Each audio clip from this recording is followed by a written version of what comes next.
Ini putih suci, hitam senambung perjuangan. Selain Partai Aceh, tidak ada yang bisa mengubah bangsa Aceh. Harus ikut perjuangan.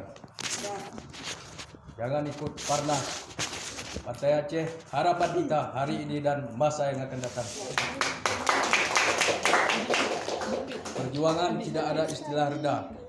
Generasi hari ini dan hari yang akan datang harus melanjutkan cita-cita Wali Tengku Hasan Ditiro.